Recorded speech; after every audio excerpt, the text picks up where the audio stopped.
Hi, I'm Justin Yance, and welcome to the Pulp Report. I am your host, and I am here with the lovely actress and filmmaker Cheryl Allison. Thank you for doing this interview. Absolutely. Thank you for having me. So, how did you get the acting bug? I think I was born into it. Yeah?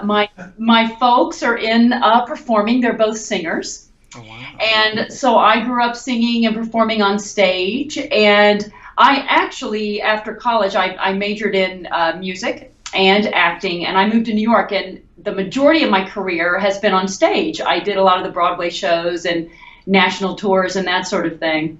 Yeah. Yeah, no, I saw you did Children of Eden. I did. I did the Yeah. original American cast recording, and worked with Stephen Schwartz. It was amazing. Yeah, yeah, no, wonderful. So who trained you in acting? I started in eighth grade singing in, the choirs Yeah. and doing the theater in school and that sort of thing. But my real training came in college. Hmm. Had a wonderful acting teacher named Charles Harrell and a wonderful voice teacher named Joan Wall. So I did a lot of my training there and, continued it in New York, but got a lot of hands-on training actually working, which was great as well. So, started out with my education first, I guess, in school. Yeah, yeah, wow, wow, cool. So, tell me about WOW Films. I couldn't. Is that an acronym? Does it stand for something specific? No, it doesn't. Actually, I started WOW Films a year ago. Well, actually, it was January of 2016 because I began production on a documentary. Hmm. And I wanted to form a production company, to have that over, to be the production company producing the documentary. And so I decided, I'm going to start my own production company, and I did. And WOW kind of came from a little bit of a personal place. I have a very adorable nephew, and he was very young at the time, and he didn't speak very many words, but he could say the word wow. And so everything you showed him, he was like, wow. So I thought, that's adorable. I'm naming my company WOW Films. That's so cute. Uh, So, I just watched No Letting Go. I thought it was a oh, wonderful film. thank you. Could you talk a little bit about that Yes, film? absolutely. I did not produce No Letting Go. That's not under my film company. Yeah. I was actually hired just as an actress. Yes. It's a feature film that a very dear friend of mine named Karina Rush, Hmm. she produced it. And I had done a short film that she produced called Illness back in 2013. Yeah, that's where And it came from. Yeah, it was right, went out to the film festivals, all of that. It did so well, and we were lucky. We won a lot of awards, and so it received funding to be made into a feature. And a woman came on board named Randy Silverman, who she saw Illness, and she was a little bit of an advisor Hmm. on the mental health aspect because her son had suffered from mental illness at a very young age. And so, in the process of watching Illness and how it was received, Randy said, I think we could make a feature film script, and I'd like to be involved with it because this is basically my life.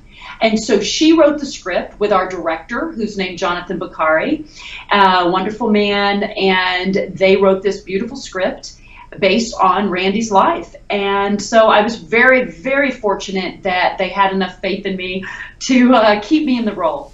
Hmm. So we shot that film in summer of 2014, and it was very successful in all of the film festivals and then received distribution. So we were in theaters, and now it's all over worldwide, Amazon, That's how I saw it, was Amazon. I Yeah. just got done watching it like 2 hours ago. I thought it was a Oh, well, wonderful it's film. very heavy. Yeah. So it leaves you, definitely, hopefully educating people and raising their awareness about what these families are dealing with when they have a Yeah. child or a loved one who suffers from some type of mental disorder.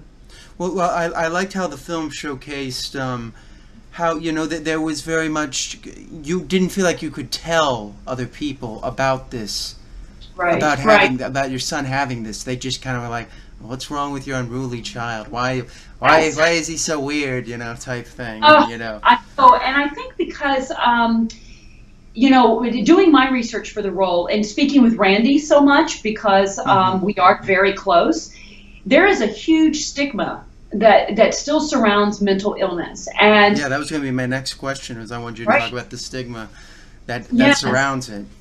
yeah, well, there obviously is. And when you are talking about someone who suffers from mental illness or some type of mental disorder, people get very uncomfortable.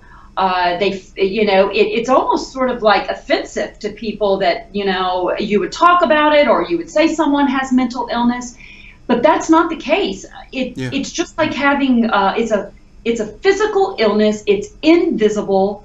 Yeah. And it's like cancer. Back in the day, nobody wanted to say the word cancer, but thankfully, because of awareness and organizations for cancer awareness, the Susan G. Komen Foundation for breast cancer, that sort of thing, people talk about it now, and it's conversational. And we need to have that type of support around mental illness, and hopefully, our film can in some way play a small part Yeah. in helping raise that awareness. No, I think there should be more films that tackle this subject because this is something that people need to be aware of because people don't. Yeah, mental illness is classified differently in like the general public. They don't see it Exactly. as like cancer or Right. AIDS, something Right. that you can't. They think like, well, because it's something that affects the behavior of someone. Right. And I thought that was what was so great was that this film tackles the anxiety of an adolescence. With And they blame the child. The child gets yeah, blamed. The parents get blamed. And you're right. People look and go, why can't you control your child? I would be stricter with them. I would put up boundaries. And that sort of thing does not work when no, you're because deep. it's an irrational behavior. You can't really rationalize with it. Your Exactly. character says in it, just let him have it out. Don't go to him. It'll escalate even further. And if Right. that's not the truth with just about anything, when somebody's upset, escalation Exactly. happens mainly when you try to do something. Usually, you got to Right. just step away, let them have their thing. In acting class, we used to do a thing where we push the person, and they would like walk it off Right. because that you wouldn't want to touch them because they just we were showing how violence hmm escalates from that, and I thought that was something that was really interesting to show in the film. But Right. One example that I use is, when a child is having an episode or having these manic moments that the character of Tim has in the film, or depression, yeah, people would say, you just need to get him outside, or yeah, just go on a walk, or what do you have to be depressed about? Everything's great. yeah, Well, to me, that's as irrational as saying to a cancer patient who's going through chemo and having a really bad day after their chemo, going, don't worry, you're not nauseous. yeah, Just get up. Just walk. You'll feel better. It's nothing. But when someone's going through chemo, everybody gathers around. They bring food. They're helping, but yeah, they don't understand, the mental illness. And I also think, I'd like to say real quick, is I think mental illness is such a general term yeah, that the reason there's a stigma is people think, well, if you're ill, that means, oh, well, you're crazy and you can't function in society and you need to be put in some type of facility. And yeah, that's not always the case, because anxiety is a form of mental illness. Someone can have panic. yeah. Someone, you can be bipolar. You can have personality disorder. There's all different facets. Mood swings. When I was younger, used to have that a hmm lot of mood swings. So I could relate to that, and I could see you and your character and my mother and stuff, and how we had to do, because I loved how the character was like right on it. She just kept trying to find something, going Right. to Because you different do. doctors, going to different things. I mean that's how my mother was. If Yeah.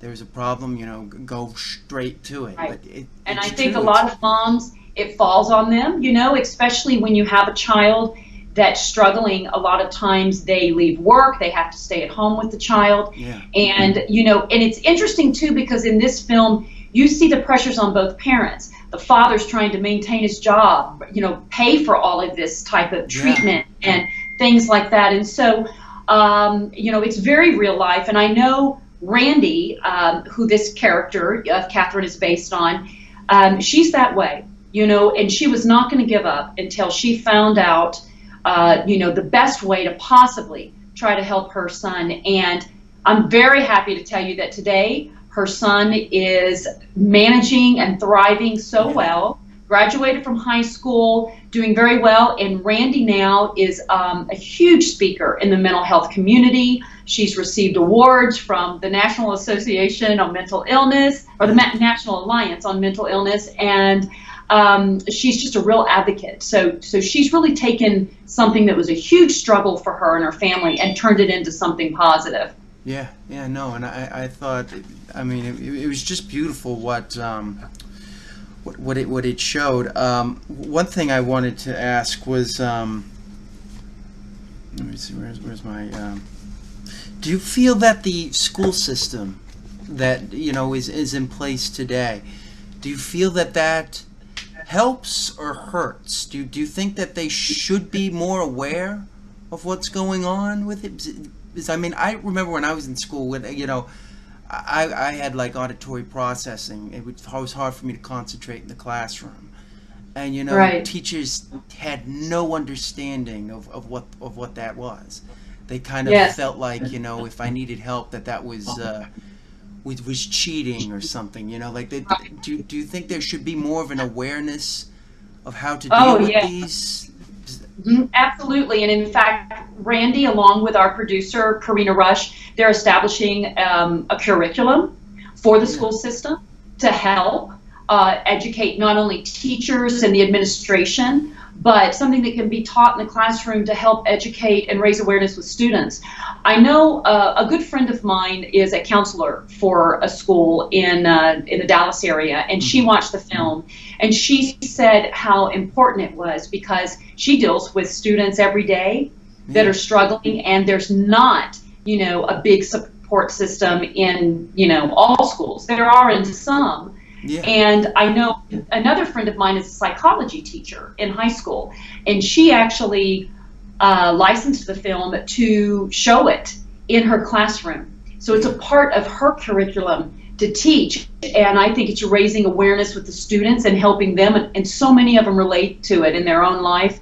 You know, Randy would be able to answer probably more details as far as that question. But I do know that there needs to be awareness and more of a set curriculum, and thank goodness Randy and Karina are working on that right now. Yeah, no, I thought this was just such a beautiful film, and it really, you know, like you said in one of your interviews, it's a film about hope. The way they leave it off, you know, it was, you know, the hope. And I think that's the best way to describe it. And you know, I've been telling people about it. I said, you know, you need to see this film. This is really, it's a really well done film, and it's tackling an issue that I don't think a lot of films really look at. They don't look at the what's happening to the family when this happens. Like they kind of they'll use it in films, but it's usually just, you know, it's not really getting to the heart of the problem. Right.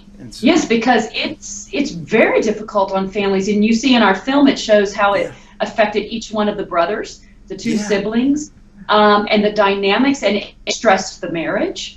I mean, there was a lot of stress going on in the marriage because you start to blame each other and you walk on eggshells, and that's a very, very difficult thing to do when you just don't know when that you know, the other shoe's going to land, kind of thing. And so, you know, that it's just a very tough thing. One thing about the film as well is it's just one person's story. This is Randy's story. She's one family. one thing is that was fortunate for Randy is they were a family of means. Exactly. Now, that was the thing I was going to say. Is like, what about the family that doesn't have the means to? Exactly. And so that's why these programs, awareness, organizations, support groups need to be out there. Our politicians need to get involved. Yeah, and we need to have funding and help because, in a way, you know, and I know that was discussed from the producers and Randy that, you know, they didn't want to pigeonhole the film because here is a family that is of higher economic means, to show how they help their child, because somebody could watch it and go, well, that's well and good, but I have no money to be able to send my son to this facility and help them or whatever. But, you know, what we say is we can't cover it all. So this is one family story. It's raising awareness. But what Randy's doing now is she's going out and she is trying to start, and she is starting groups everywhere for support, for awareness. In fact, I want to tell you, she started a nonprofit organization called the Youth Mental Health Project. And it's on Facebook, it has a website, and it's a nonprofit to help families, to help parents, to educate. She goes out and speaks. And she's always in D.C. as well. And she's speaking with congresspeople and our senators and, you know, House to try to get laws passed, to try to get funding and support. And that's when all families will be included as well. Because anyone, no matter what their economic means, should be, they should be able to get help. Exactly. And and it seems like it was very hard for them, even though they were a family of means. It was still hard for them to absolutely, to get this. I noticed when they sent him to the facility, they sent him to like a facility where they removed all like there was no television, there was no phones, there was no that. Was there a reason why they do that? You know, I don't know. I didn't speak to the people who ran this facility. That place was based on a place in Colorado. Is actually where my son went. But I believe it's to get all of those outside distractions and kind of crutches that they use, like playing video games to kind of, you know, numb yourself so you don't have to deal with your feelings. It was getting back to basics, back to nature. In dealing with each other, you know, with the other boys that were at the facility. And, you know, they didn't get to show, because, you know, a film's only, you know, like 20 minutes. They didn't get to show everything about all of the therapy and therapy sessions. But I know that Randy's child was there for a year, I believe.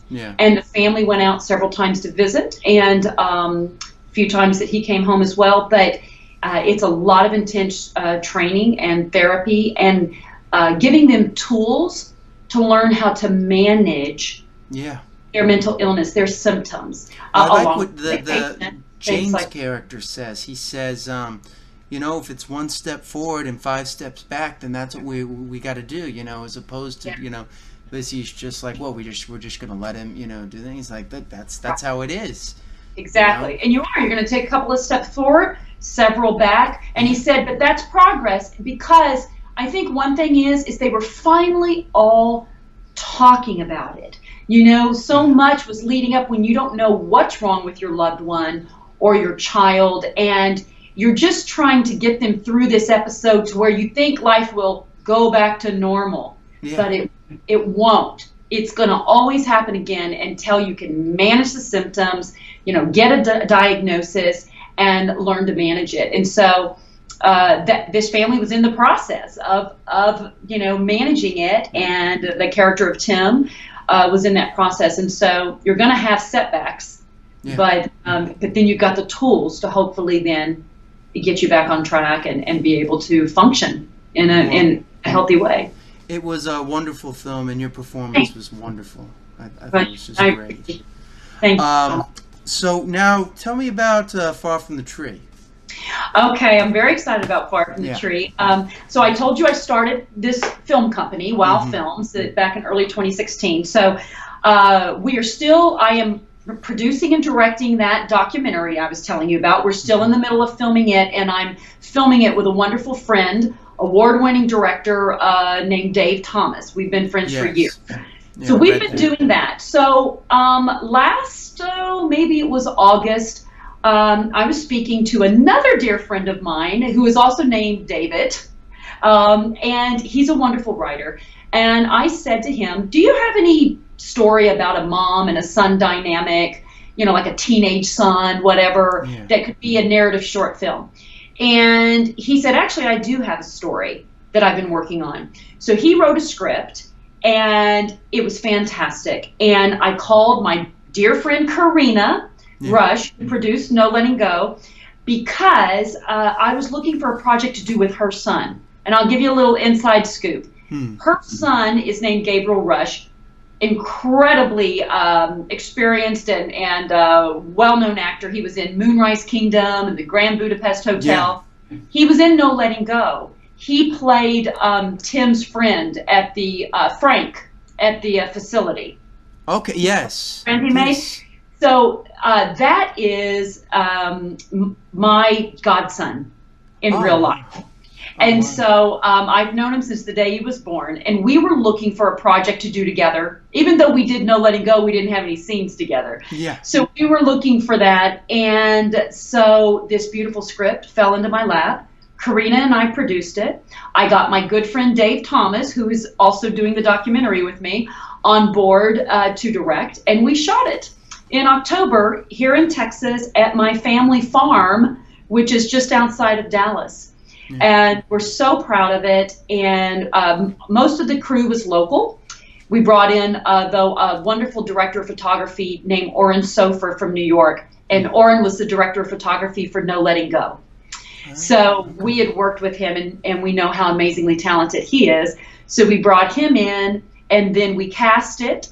Most of the cast was from Texas, except for my Gabe, my godson, and then we brought in a guy named Michael Hunsaker, wonderful actor. I worked with him in several, different shows, as well as Children of Eden, which you had brought up. See how this is all coming full circle here? And then we had a wonderful local actress here to Dallas, Fort Worth. Her name is Angie Bowling, and she is famous from all the RoboCop movies and series, and she was Mrs. RoboCop, and so no, I know the actress you're talking about. And we shot it over 3 days, and now it's in film festivals. We just premiered it here in Texas, in Dallas, at the USA Film Festival, and it was so well received. We packed the theater. And we also screened it at Julian International Film Festival. It had its world premiere there. And, and that's an amazing independent film festival in Dubuque, Iowa.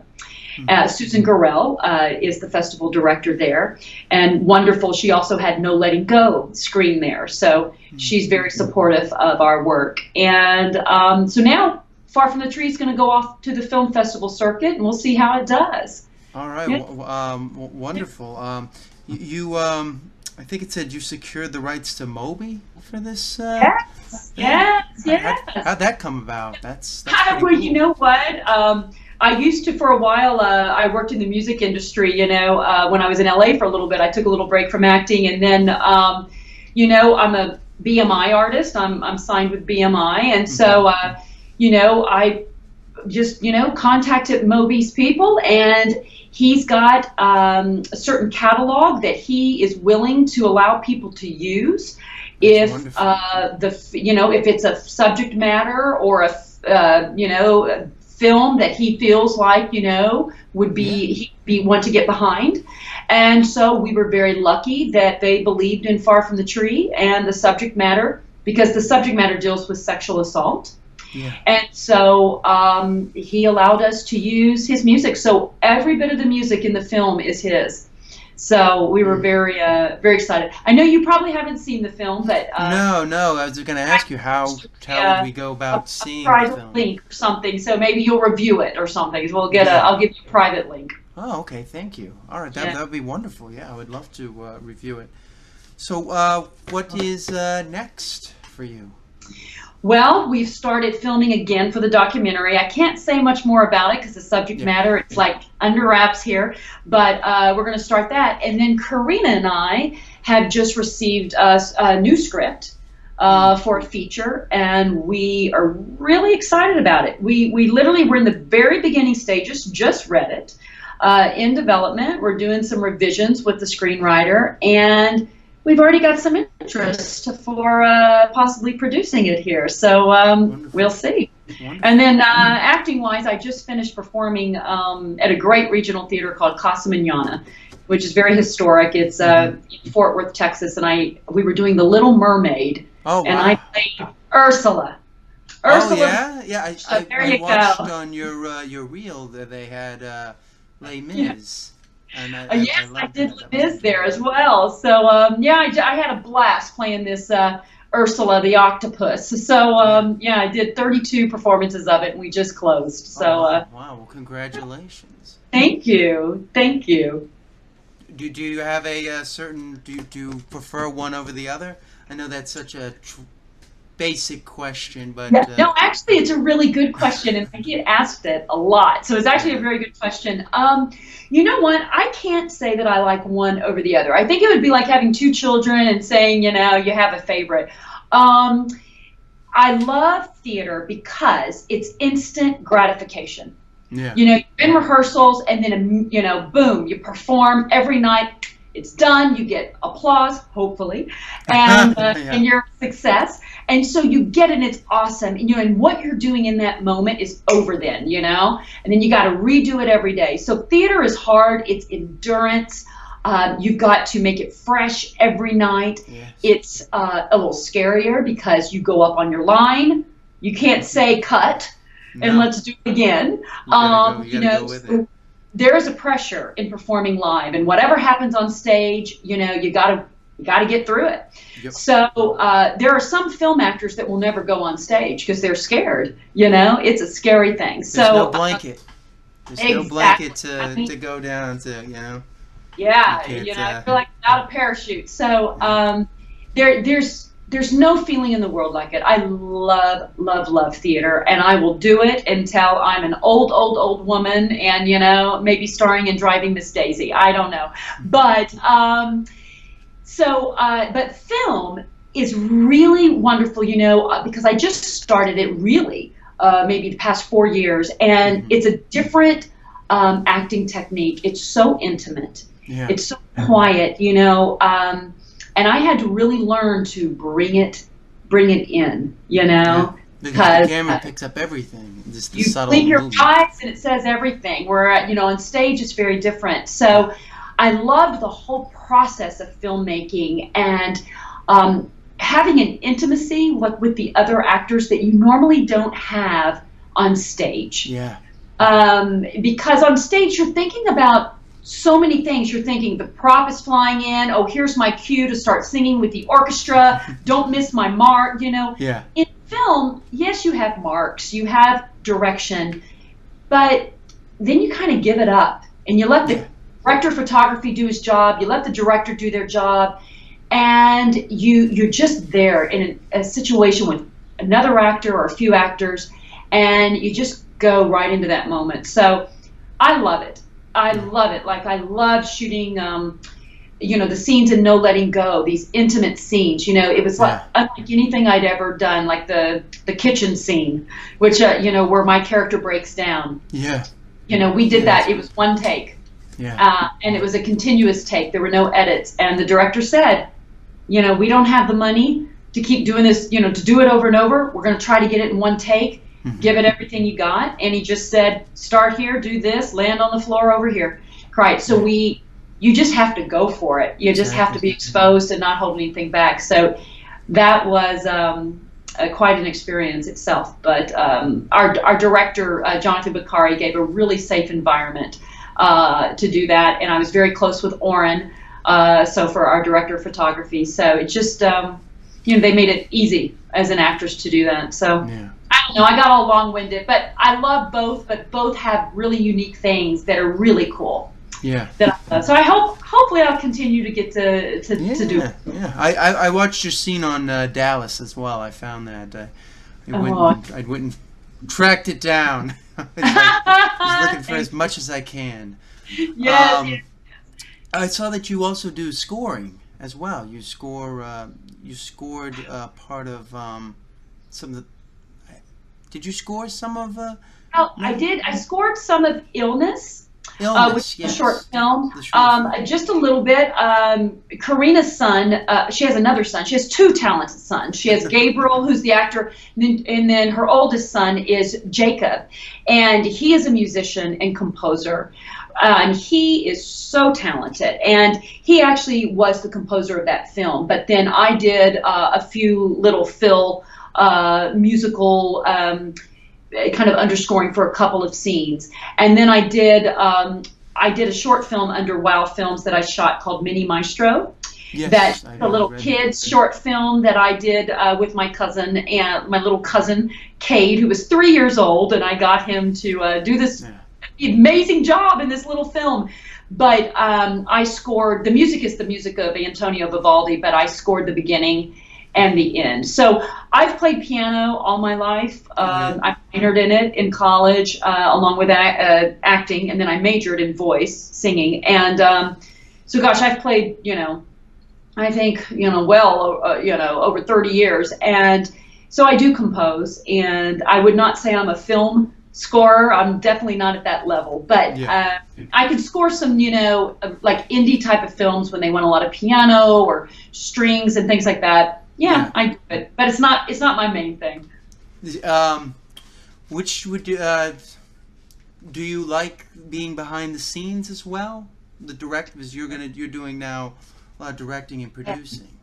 Well, I do. I've only directed that the little short film I did called Mini Maestro. Mm-hmm. I would love to learn more about directing. I think with my years and years and years of stage experience and now the film experience I have, I think that I would be a good director. I have a lot to learn. I'd love to shadow someone. But I love being a producer as well. Whew, producing is not for the faint of heart, though. Yeah. So I was very lucky because when I produced Far From the Tree, I knew I couldn't do it on my own, and especially to star in the film. I couldn't do both. Yeah. And when I asked Karina to join me, because she is one amazing producer. She is on it. She knows where to go to get help and who to contact. She is just really incredible. So I learned a lot from watching how she produced and her negotiations and, getting the camera equipment and within our budget and all of that. So I do enjoy it. I do enjoy producing, but I'd love to possibly start exploring doing a little bit of directing. But I'm a little intimidated, but I think I can. I think you'll be good. I'd learn it, yeah. So any words of inspiration you want to leave us with? Well, you know what? I guess if somebody watches this that, especially a younger person that wants to get into this business, I think I would tell them that number one, it's training. I think so many people go like, oh, I want to be an actor, absolutely, or something like that or whatever. Train, train, train. It is a craft. It is a skill. And training is everything.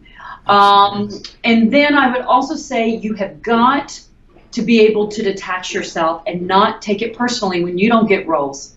Because when you're young, it's hard. You wonder like, oh, it was me. What did I do? Half the time, it's not that you didn't give a good audition. It's because you have brown eyes and they wanted somebody with blue eyes and they don't want to have contacts on. You're too tall. You're too young. You're too old. You're too whatever. And, that's how it is. So you're going to get rejected all the time. And then you're going to have, these moments of really wonderful work that comes up. And, so you've got to have that endurance to take that, And I always say, too, there's enough don't be jealous.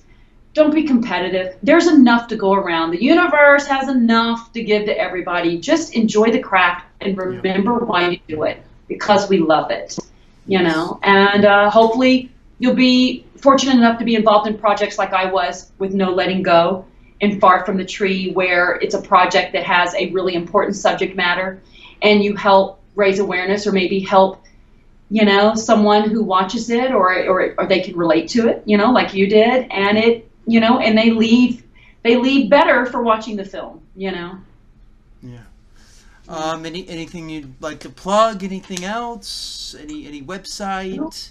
Well, my website is CherylAllison.net, and I am on Facebook. I have a fan page, Cheryl Allison, and then you put in like Cheryl Allison fan page or whatever is the little username, but you'll find me. And then I'm on Twitter, and it's at Real Cher Allison. Yeah.